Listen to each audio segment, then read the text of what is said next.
తిరిగి న్యూస్కు స్వాగతం.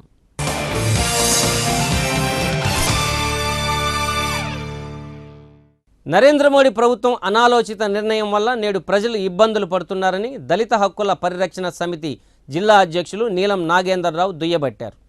పెద్ద నోట్ల రద్దుపై ఏర్పాటు చేసిన విలేకరుల సమావేశంలో ఆయన మాట్లాడారు. కొత్తగా వచ్చిన 2000 నోటు వల్ల ప్రజలకు ఒరిగిందేమీ లేదని ఆయన అభిప్రాయపడ్డారు. బడా కంపెనీలు నల్లధనాన్ని ఇష్టానుసారంగా మార్చుకుంటున్నాయన్నారు. చిల్లర దొరక్క నేడు చిరు వ్యాపారులు అనేక ఇబ్బందులు పడుతున్నారన్నారు. బ్యాంకు క్యూలో నుంచొని సమస్యలు మృతి చెందిన వృద్ధులకు కేంద్ర ప్రభుత్వం పరిహారం చెల్లించాలని నీలం నాగేంద్ర డిమాండ్ చేశారు. పెద్ద నోట్ల రద్దు చెప్పి పేరు చెప్పాడు కానీ చిల్లర నోట్లు అందుబాటులో లేవు. 10 రూపాయల నోట్ లేదు, 50 రూపాయల నోట్లు, 100 నోట్లు, 500 నోట్లు ఎక్కడా కూడా అందుబాటులో లేవు. ఆయన రద్దు ప్రకటించి ఈరోజు 13 రోజులు అయింది. కానీ 13 రోజులైనా కానీ ఈరోజు కూడా పనులకు పోయే వాళ్ళు మొత్తం కూడా ఉద్యోగస్తులు చిల్లర కోసం, కనీస అవసరాల కోసం ఈరోజు ఏటీఎం దగ్గర పడిగాపులు కాస్తున్నారు. ఆ ఏటీఎంలో కూడా ఆయన చెప్పిన 500 నోటు కొత్త నోటు ఇంతమటికి 13 రోజులైన ఇంతమటికి రాలేదు.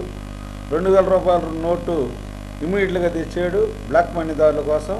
కానీ ఆ 2000 రూపాయల నోటు మనం వేరే వాళ్ళకి ఎవరైనా బంధువులకి పంపించాలన్నా కానీ ఆ 2000 రూపాయల నోటు క్యాష్ డిపాజిట్ మిషన్లో ట్రాన్స్ఫర్ చేయడానికి అది పట్టదు. మనకు వేరే వాళ్ళు ఎవరైనా పంపించాలంటే 2000 రూపాయల నోటు మనకు వచ్చే పరిస్థితి లేదు. కేవలం బ్యాంకుల్లో మాన్యువల్గానే 2000 రూపాయల నోటు ఇస్తున్నారు. అది కూడా అసలు ఇది ఆర్బీఐ నోట్ లాగా లేదు, ఆర్ఎస్ఎస్ నోట్ లాగా ఉంది. ఆ నోటు కూడా 2000 రూపాయల నోటు కూడా ఆర్బీఐ విడుదల చేసిన నోట్లా లేకుండా ఆర్ఎస్ఎస్ విడుదల చేసిన నోట్లాగా ఉంది. అది ఎక్కడా కూడా 2000 రూపాయల నోటు తీసుకొని ఈ కూరగాయల మార్కెట్కి వెళ్ళే పరిస్థితి లేదు, చికెన్ కొట్టుకు వెళ్ళే పరిస్థితి లేదు, టిఫిన్ చేసే పరిస్థితి లేదు, ఎక్కడా కూడా చిల్లర ఎక్కడా కూడా ఇవ్వటం లేదు. ఈ బ్లాక్ పెద్ద నోట్ల రద్దుతోటి ఈరోజు దేశవ్యాప్తంగా 20%, 30% అని చెప్పి ఈ చిల్లరని మార్చుకునే దుస్థితి కల్పించాడు మోడీ. అదేవిధంగా విత్డ్రా కూడా ముందు 4500 అన్నారు, 4000 అన్నారు, తర్వాత 4500 అన్నాడు.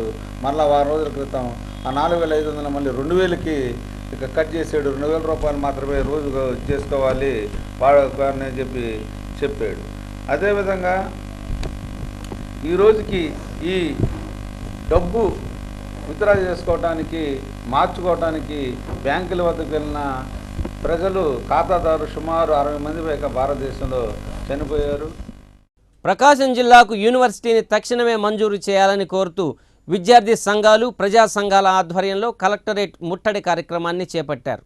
హెచ్సిఎం కళాశాల వద్ద నుంచి వందలాది మంది విద్యార్థులతో కలెక్టర్ కార్యాలయానికి ర్యాలీగా చేరుకొని ప్రభుత్వానికి వ్యతిరేకంగా నినాదాలు చేశారు. పెండింగ్లో ఉన్న స్కాలర్షిప్లను మంజూరు చేయాలని ఎన్నిసార్లు అధికారులకు విన్నవించినా ఫలితం లేదని విద్యార్థి సంఘాలు ధ్వజమెత్తాయి. కళాశాలలో మౌలిక వసతులు కల్పించడంలో ప్రభుత్వం పూర్తిగా విఫలమైందని ఎద్దేవా చేశారు. కళాశాలలో ఖాళీగా ఉన్న ఉపాధ్యాయుల పోస్టులను భర్తీ చేయాలని డిమాండ్ చేశారు. విద్యార్థులు ఎదుర్కొంటున్న సమస్యలను ప్రభుత్వం పరిష్కరించని నేపథ్యంలో ప్రత్యక్ష ఆందోళనకు సిద్ధమని హెచ్చరించారు. ఈ కార్యక్రమంలో ఎస్ఎఫ్ఐ రాంబాబు, కిరణ్, సౌజన్య, సిఐటియు వెంకట్రావు, ఐద్వా నాయకురాలు రమాదేవి, కేవీపీఎస్ రఘురాంతో పాటు పలు పాఠశాలల విద్యార్థులు పాల్గొన్నారు. అనంతరం ఏజేసీ ప్రకాష్ కుమార్కు వినతి పత్రం సమర్పించారు. ప్రధానంగా ఈరోజు జిల్లాలో యూనివర్సిటీ ఏర్పాటు చేయాలని గత అనేక సంవత్సరాల నుండి ఎస్ఎఫ్ఐగా పోరాటం చేస్తున్న ప్రభుత్వం కనీసం ఈరోజు జిల్లాకు యూనివర్సిటీ ఏర్పాటుకు ఎటువంటి చర్యలు తీసుకుపోవడం చాలా మేము నిరసన వ్యక్తం చేస్తూ ఉన్నాం. అలాగే గత సంవత్సరం 2015 స్కాలర్షిప్లు ఫీజు రియంబర్స్మెంట్ దాదాపు జిల్లా వ్యాప్తంగా ఎస్సీ, ఎస్టీ, బీసీ స్కాలర్షిప్లు 70 కోట్ల రూపాయలు పెండింగ్లో ఉన్న ప్రభుత్వం కనీసం ₹1 కూడా కేటాయించినటువంటి పరిస్థితి ఈరోజు మన జిల్లాలో ఎదుర్కొంటూ ఉన్నారు. అలాగనే ఈరోజు కనీసం హాస్టల్స్ విద్యార్థులు, హై స్కూల్ విద్యార్థులు అనేక సమస్యలతో బాధపడుతూ ఉంటే కనీసం హాస్టల్స్లోకి వెళ్ళి, స్కూళ్ళలోకి వెళ్ళి పరామర్శించినటువంటి ఒక్క అధికారి కూడా లేరు. అలాగే ఎస్ఎఫ్ఐగా మేము అనేక సంవత్సరాల నుంచి డిమాండ్ చేస్తూ ఉన్నాం. 2012లో మెస్ ఛార్జీలు పెంచారు. ఆ తర్వాత నిత్యావసర ధరలు విపరీతంగా పెరుగుతూ ఉన్న విద్యార్థులకు మాత్రం రూపాయి కూడా పెంచినటువంటి పరిస్థితి ఉంది. అదేవిధంగా ఈరోజు జైల్లో అనేక దొంగతనాలు, నేరాలు చేసినటువంటి ఖైదీలకు మాత్రం ఈరోజు ₹40 కేటాయిస్తున్నారు. విద్యార్థులకు మాత్రం కనీసం రోజుకి సరిపడా, భోజనానికి సరిపడా ఫీజులు విద్యార్థులకు మెస్ ఛార్జీలు పెంచడంలో ప్రభుత్వం నిర్లక్ష్యంగా వ్యవహరిస్తూ ఉంది.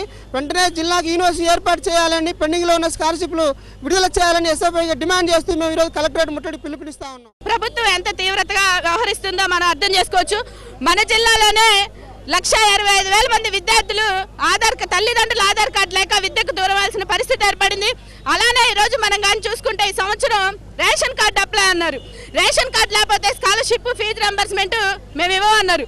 అంటే ఈరోజు ప్రభుత్వాలు ఎంత తీవ్రంగా వ్యవహరిస్తున్నాయో మనం అర్థం చేసుకోవాలి. రేషన్ కార్డు లేనటువంటి విద్యార్థులు 10,500 మంది విద్యార్థులు మన ప్రకాశం జిల్లాలో ఈ ఇయర్ స్కాలర్షిప్ లేకుండా ఉన్నారు. మనం కానీ చూసుకుంటే హాస్టల్ ఈరోజు మన జిల్లాలోనే 52 హాస్టల్స్ని మూసివేసిన పరిస్థితి మన జిల్లాలో మనం చూస్తూ ఉన్నాం. కనీసం అమ్మాయిలకి బాత్రూమ్లు కూడా లేనటువంటి హాస్టల్స్లో ఈరోజు మన జిల్లాలో హాస్టల్స్ నడుస్తూ ఉన్నాయి. వీటిలన్నిటికీ ఎస్ఎఫ్ఐగా వ్యతిరేకిస్తున్నాం. ఎప్పటికైనా ఈ సమస్యలను పరిష్కరించకపోతే భవిష్యత్తులో ప్రభుత్వానికి పెద్ద ఎదురు దెబ్బ వేయడానికి మేము సిద్ధంగా ఉన్నామని చెప్పి కలెక్టరేట్. చీరాలలో జరిగిన 3వ రాష్ట్ర స్థాయి పవర్ లిఫ్టింగ్ పోటీల్లో కస్తూర్బా గాంధీ బాలికా విద్యాలయ విద్యార్థులు తమ సత్తా చాటారు. ఈ పోటీల్లో ఉత్తమ ప్రతిభ కనపరిచి బంగారు పతకాలు కైవసం చేసుకున్నారు. చీరాలలోని సర్వమిత్ర ఫిట్నెస్ సెంటర్లో జరిగిన ఈ పోటీల్లో కేజీబీవీ బాలికలు అన్ని విభాగాల్లో తమ సత్తా చాటి ఆల్రౌండ్ ఛాంపియన్షిప్ను సొంతం చేసుకున్నారు. మొత్తంగా ఈ పోటీల్లో 2 బంగారు పతకాలు, 8 వెండి పతకాలు, మరో 8 రజత పతకాలను సాధించి అబ్బురపరిచారు. వీరికి సర్వశిక్ష అభియాన్ ప్రాజెక్ట్ అధికారి ఎంవి సుధాకర్ నగరంలో అభినందన సభను ఏర్పాటు చేసి విద్యార్థులను అభినందించారు. ప్రాజెక్టు కార్యాలయంలో ఏర్పాటు చేసిన ఈ కార్యక్రమంలో జీసీడీఓ సరస్వతితో పాటు కార్యాలయ సిబ్బంది పాల్గొన్నారు. కేజీబీవీ బాలికలు చదువుతో పాటు ఆటల్లోనూ తమ ప్రతిభను చాటుతున్నారని సుధాకర్ అన్నారు.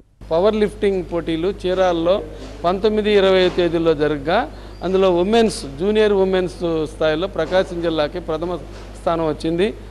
దాంట్లో పోటీ చేసినటువంటి 9 మంది కూడా మన కేజీబీవీ విద్యార్థులు, కేబెట్టరగుంట విద్యార్థులు.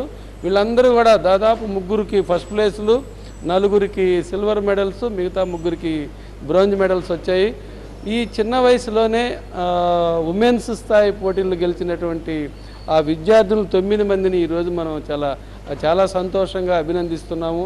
ఆ ఎస్ఓ గారిని మరియు ఆ పీఈటీని మనం చాలా అభినందిస్తూ పిల్లలకి ఎంతో మంచి భవిష్యత్తు ఉంది. త్వరలో రాష్ట్ర స్థాయిలో జగ్గయ్యపేటలో స్కూల్ గేమ్ జరగబోతున్నాయి. వాటికి కూడా ఈ కేజీబీవీ తరపున మన ఆఫీస్ తరపున ఈ పిల్లలందరినీ కూడా 9 మందిని కూడా పంపుతున్నాం. వీళ్ళందరూ కూడా నేషనల్ స్థాయిలో గెలిచే సత్తా ఉంది కాబట్టి వాళ్ళందరినీ కూడా మనస్ఫూర్తిగా అభినందిస్తూ ఇంకా ఇలాంటి మంచి విజయాలు సాధించాలని వాళ్ళకి మంచి డైటు అవన్నీ కూడా ఏర్పాటు చేసినట్టు ఎస్ఓని, పీఈటీని వీళ్ళందరినీ పరిశీలన చేసినట్టు జీసీడీఓ గారిని అందరినీ అభినందిస్తాం. మాకు జిమ్ అంటే ఏం తెలియదు సార్. అది ఎలా చేయాలో సారు భక్తధ్రువుడు సార్ ప్రోద్బలంతో మాకు ప్రోత్సాహంతో మేము ఇలా పైకి వచ్చాం సార్. నెక్స్ట్ ఆ జిమ్ పెట్టుకోవడానికి మాకు ఎంపీపీ గారు పద్మావతి గారు చాలా సహకరించారు సార్. 10 మందిని తీసుకెళ్ళడం జరిగింది సార్. వాళ్ళు ఒక అమ్మాయి ఇంటర్మీడియట్ అమ్మాయి సార్, సింగరాకొండలో జరుగుతుంది. ఆ అమ్మాయి కూడా సిల్వర్ మెడల్స్ వచ్చినాయి సార్. మా స్కూల్ నుంచి 9 మెంబర్స్ పార్టిసిపేషన్ చేశారు సార్. ఇవి బులెటిన్లో విశేషాలు. మరిన్ని వార్తలతో మరో బులెటిన్లో తిరిగి కలుద్దాం. అప్పటి వరకు కీప్ వాచింగ్ శ్రీకాంత్ కేబుల్ వి ఛానల్.